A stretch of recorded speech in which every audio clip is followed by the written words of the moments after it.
Hello and welcome everybody to Manor Lords Inside. Usually my videos are in German, but for today's edition I decided to make an exception. The reason is pretty simple. It is about a very special topic and I want as many people as possible to have access to it. And because it's in English, or the first video in English, I would like to introduce myself. My name is Andreas. I'm a content creator from Austria. Mainly you can find me on Twitch under the name Coppelius, which is written the same way as here on YouTube. I'm also a historian for medieval history, and I'm about to submit my PhD thesis on the urban military matters of the city of Vienna in the late Middle Ages in the next weeks. Hopefully in the next weeks. Yeah.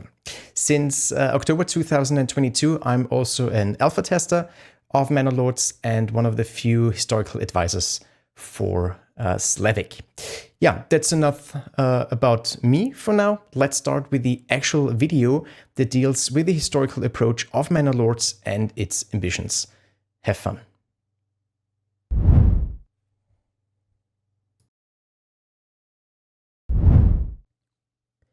Manor Lords is based on the life world of people of the late 14th century and is set in a fictional area that is scenically similar to the Frankish region. The game's claim is to create an atmosphere that is considered believable by the players.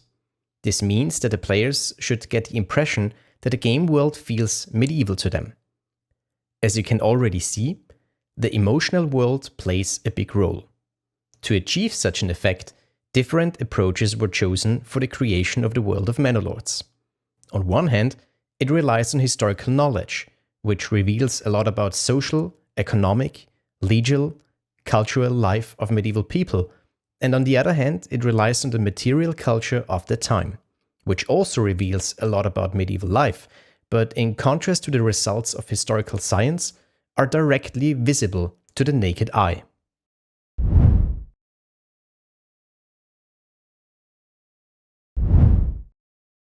Let's start with what we can see with our eyes. Specifically, we're talking about the representation and effect of objects in historical video games. Manor Lords has set itself the goal of orienting itself as closely as possible to historical sources for the visible objects, or precisely, the material culture of medieval times. These can be well-preserved originals from the late Middle Ages, archaeological finds, or reconstruction attempts based on contemporary illustrations, such as book illuminations, frescoes, or other pictorial forms. This pleases our eye and satisfies our need for authenticity, but it must also be viewed from a critical angle, but we will come to this shortly. The game's architecture is special. It is based on knowledge gained from research of building archaeology. The houses in the game do not simply appear old, but they give the impression of houses as they existed in the 14th century. However, there is one particular point to note here that applies not only to the architecture, but to all areas of the game. Even well-studied areas of research reach their limits due to the lack of sources. And so it is with the architecture in Manor Lords as well. For this reason, conclusive and plausible alternatives had to be created in certain places. The virtual design of the village's clothing also built on various historical sources. Representative examples are hats, as we can find them in contemporary illustrations. Finally, we should mention the weapons and pieces of armor that can be found in the game and are so important for the military part of the game. So we see a lot in Manor Lords that is supposed to make a medieval impression on us. However, the question now arises is whether it is enough to depict objects historically accurate to create the feeling of a medieval world. First of all, it must be clearly stated that we are talking about a virtual and not the real world. However, the same question applies to the real world as well. In times of reenactment and living history events, it is necessary to point out that putting on a medieval hat or swinging a sword does not make me a medieval person. But let's stay with Manor Lords and answer the question whether it is enough to represent objects historically accurate to create the feeling of a medieval world. The answer is, as you might have already guessed, no. Apart from the fact that a bygone era cannot be derived or depicted solely through material culture, we also perceive a video game with more than just our eyes. When we play Manor Lords, we not only follow what happens on the screen, but we interact with the game world within the limits of the game's possibilities. We decide how to lay out our settlement, where to build the granary, how to implement field management, and in which formation our mustered citizens will fight if necessary. While we do this, we also perceive the game acoustically. We hear the sounds of work, the rustling of the leaves in the wind, or the chirping of birds. Sound design is an equally important medium for creating atmosphere.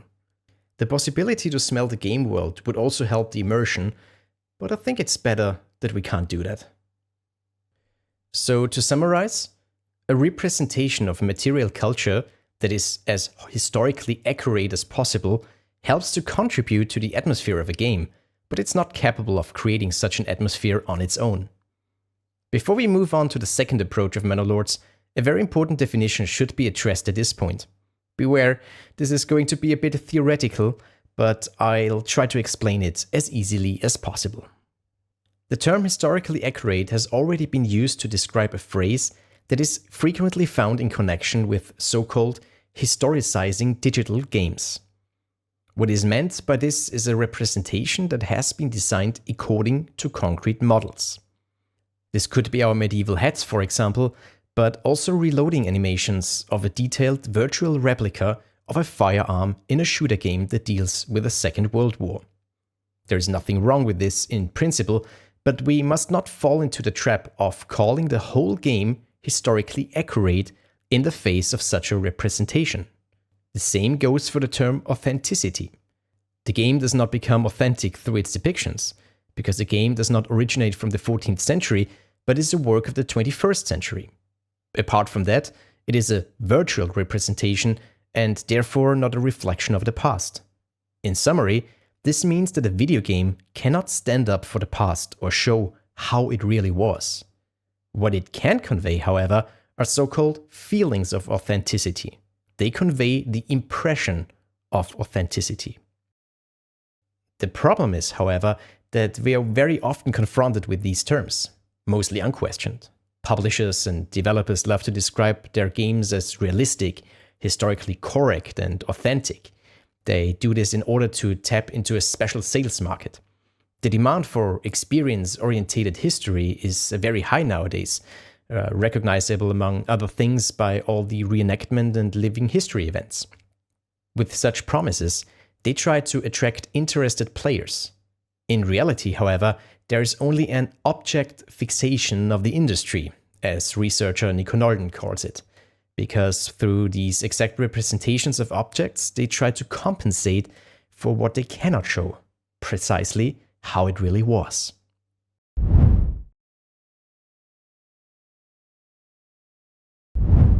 So that Manor Lords doesn't fall into the same trap, the wording is used very consciously on one hand, and on the other hand, it also tries to show other aspects of medieval life apart from objects.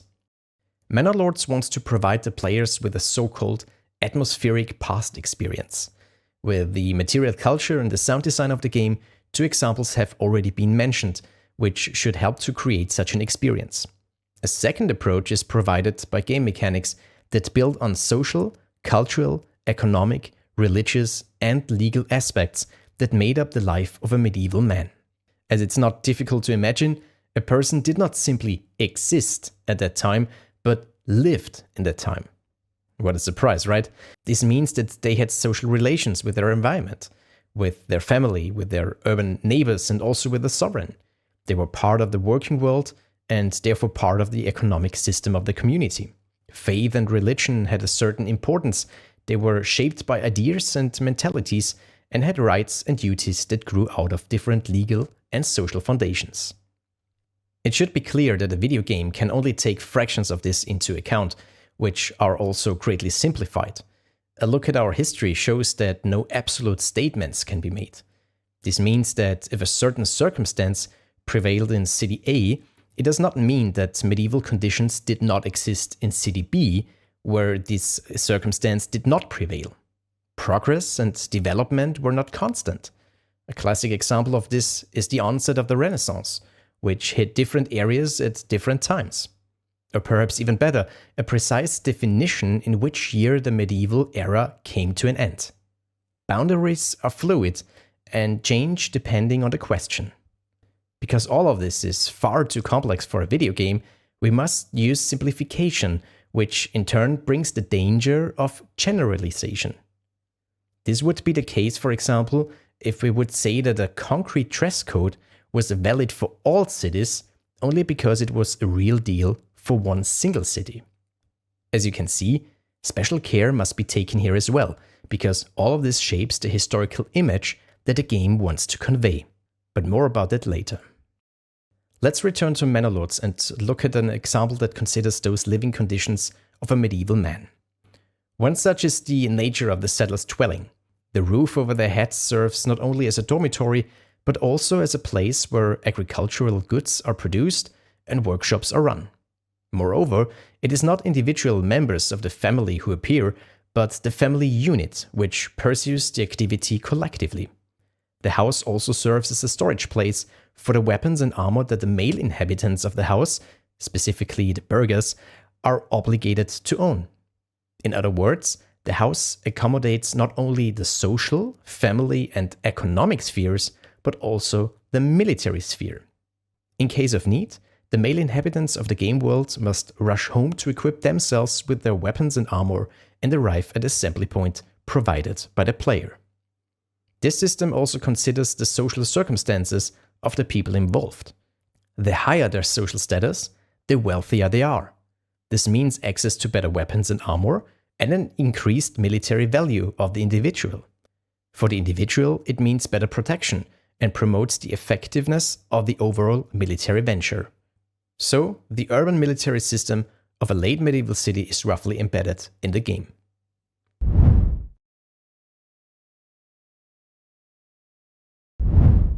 Let's now summarize and state what Manor Lords wants to be and what Manor Lords is not.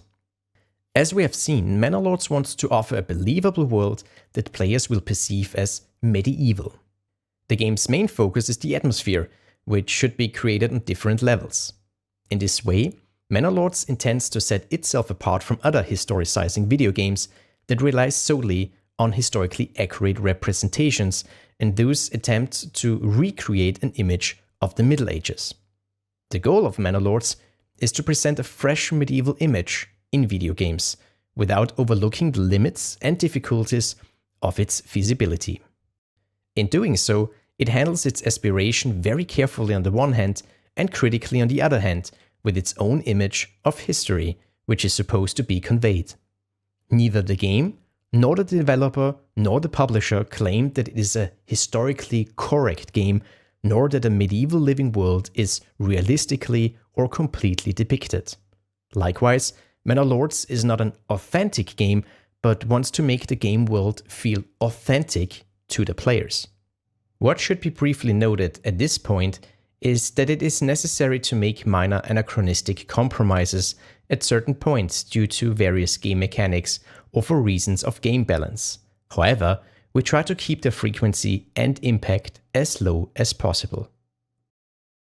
Some of you are probably wondering why all of this is important. As now presented, this is about our understanding of history, about the avoidance and deliberate separation of misleading terminology that is more appearance than reality. But it is also about the image of history that Manor Lords wants to convey. No other era in human history is littered with stereotypes and misconceptions like the Middle Ages. To cut a long story short, there is a notion that it was a dark, colorless, dirty and backward time, but at the same time, a time when honor was exalted and the relationship with nature was sanctified. We're talking here about a pejorative or a romanticized view. Of course, both views are nonsense. These images of the Middle Ages originated in the 19th century and are now long outdated, but they are still transported by pop culture media. Game developers or film and series producers thus make a concrete contribution to the image of the Middle Ages that is in our heads. How we interpret and ultimately communicate history shapes the historical image of those who listen to us. Last but not least, It should not be forgotten that the finished product is also a testimony to the developer team's understanding of history and their own ideogram. A game can say more about the development team's values and ideologies than about itself. For several years now, this has been particularly evident in video games with historical content. We've now reached the end of the video. I hope it entertained you, and also I hope that it helps you to think a little bit outside the box of historical video games. I appreciate your feedback, and I also want to thank you for your attention. Of course, I would appreciate a like and subscription here on YouTube, but if you want to support me as a content creator, the best way to do so is on Twitch. Thanks again, and see you next time.